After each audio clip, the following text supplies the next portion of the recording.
The City That Bleeds by Purple Prose.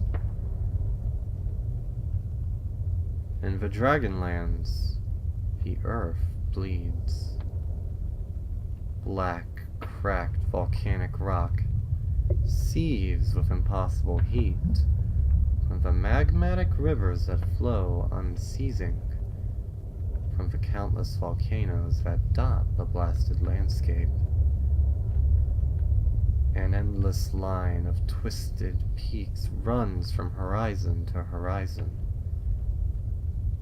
Squatting giants that belch ash and gas into the sky, burning the clouds black. Some of them lie dormant. Most of them die. Together, they are known as the World Spine.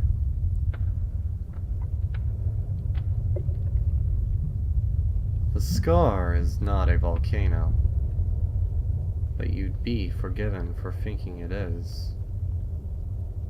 The draconic creatures that call the plane home certainly believe it to be. They spin and twist within the boiling air currents that churn from it, soak in the pools of lava at its base, leap and surf down the waterfall of molten rock that has cascaded languidly down the sides for eons. Sometimes, dragons find patches in the cemented ash that covers the sides of the peak. Places where the rock comes away in their claws in crackling, crystalline dust. The dragons don't think about it. The dragons don't recognize it, because it dried up so very, very long ago. The scar is not a volcano. It is where the earth bleeds.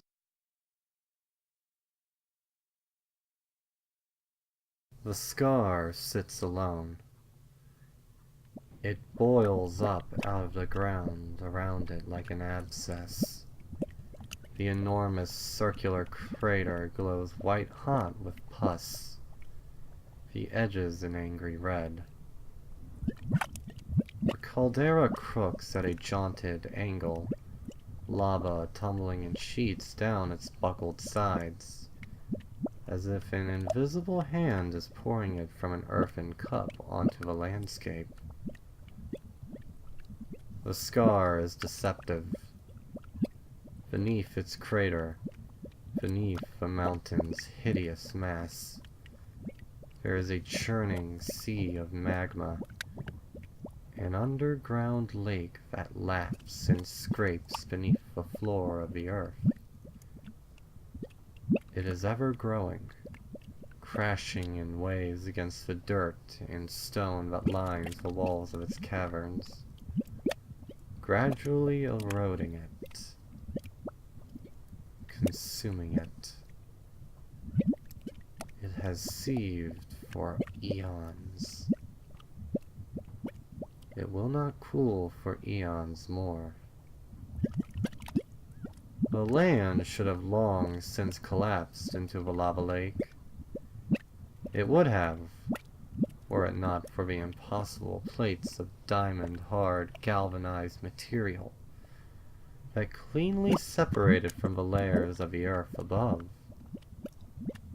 The floor of the world, a ceiling over hell. The plates shine with oily iridescence when exposed to sunlight, like scales. Inside the cavern of the lake, there are holes in the walls.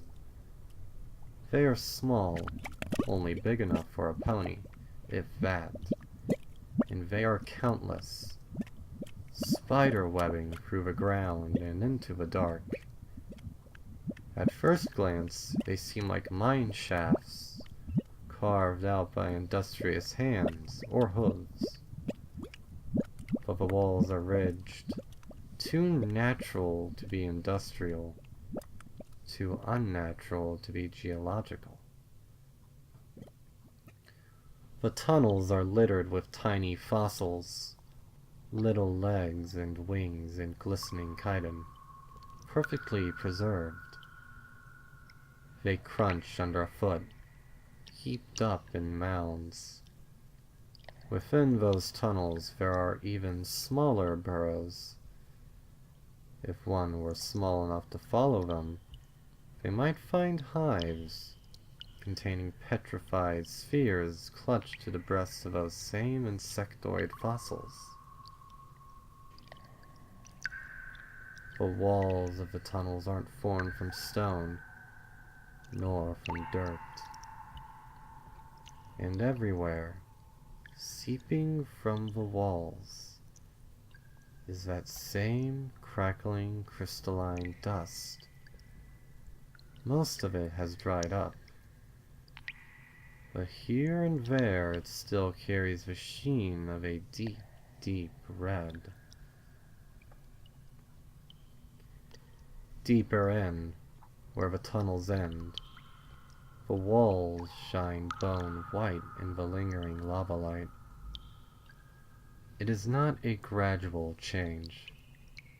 The sedimented ash and dust and stone falls away sharply, laying bare the impossibly smooth ivory walls of the cavern. The whiteness is marred in places by deep black scorch marks. Within these black patches, little mounds of slagged material have fused to the floor, the ceiling, the walls, congealed into misshapen globes, like frozen tar. This is not the only cavern. It branches into more branches, overlaps with them, entwines, connects with those same tiny tunnels to caverns that lie deeper still. It is a network. All of them lie parallel, shooting straight southward from the source. Sometimes the slag twists into familiar shapes. Here there is the skeleton of a fibrous wing. There a claw juts from the ivory into gnarled hooks, or a clenched fist. Sometimes they are held aloft, palm up, as if in supplication.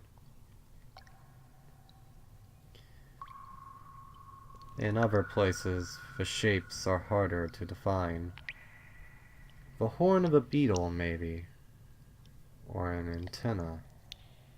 A wing of spun glass, impossibly delicate. A reptilian skull fused unnaturally to an insect's carapace. Pairs of mismatched wings flutter ever so slightly in the volcanic breeze that flows up from the south towards the farthest end of the tunnel. When the ground rumbles, the southward end of the tunnel flares with firelight that reveals a shadow. A biped, one arm splayed behind it, the other shielding its face, of something that had stood there once, briefly, and will now forever stand there, as a pattern of carbon upon the walls of bone. And as the light passes over the walls, there are more patterns there. Reptilian creatures crawling from the walls and slashing at swarming, stinging insects. A mural, an ink-spot tapestry of a battle lost to time, captured like a snapshot by some impossible heat. Then the ground rumbles, and the firelight fades, leaving the tunnel in darkness. There are many others like it in that skeletal network. Countless enormous bones, scorched and blackened and buried in the ground, containing only burnt, dead things.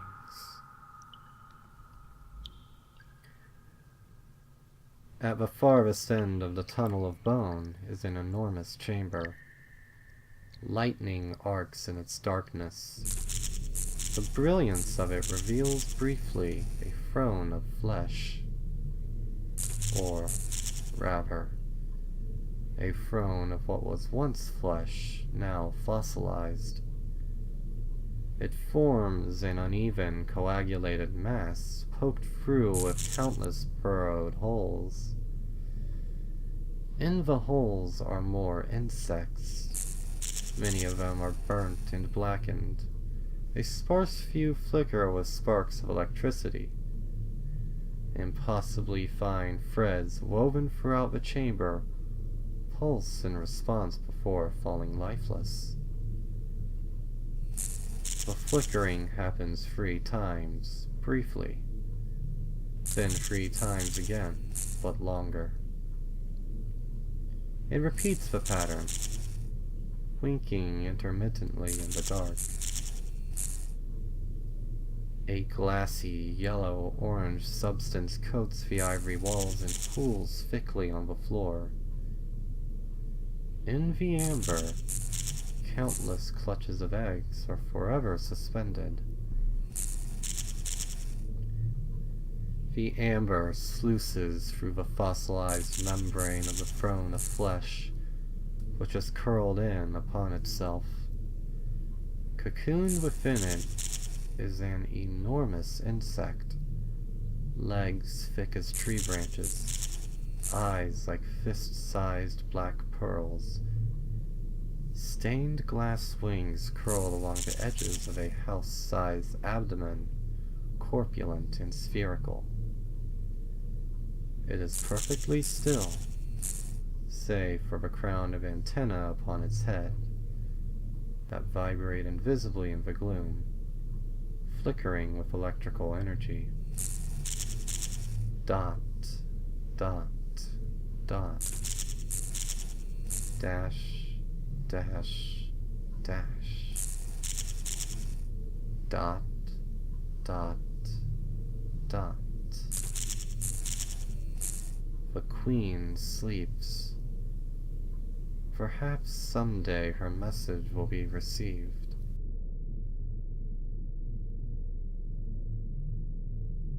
The royal chamber is incomplete. If one were to dig into the dirt that has buried the thing so far beneath the ground, they might find huge, thick shards of bone, broken from some immense impact. But the royal chamber is not the only thing lying there, underground, waiting. If they were to follow the path back along the tunnel of bone, out along one of the countless tunnels that feeds in from the lake of lava, inside the enormous churning organ beneath the scar, back along the countless ridges of the world spine that poke out through the Earth's crust, jettisoning magma into the world above, out along the length of an enormous shoulder blade, trailing country-sized flaps of desiccated leather. The skeleton spans the width of the Dragonlands, touching its furthest edges with its outstretched wings, the tip of its tail, the shattered skull that contains the queen. One of its arms, outstretched, plows deep, deep into the earth, as if to break its fall. Inside the ribcage of the enormous husk, at the southward end of the corpse-strewn tunnel that connects the lava-spewing scar to the royal chamber, there is a raging core of molten metal. The other arm is curled up here, blackened from its proximity to the core, but intact. The fingers of the skeletal hand curl around that core, cradle it desperately, forming yet another cocoon in the darkness of the underground. Within that cocoon of giant, gentle fingers, there is an egg. It is enormous. It burns with the heat of suns, the glory of stars. It will not hatch yet. Give it time. In the Dragonlands, the earth breathes. The volcanic vents on the world's spine mountains.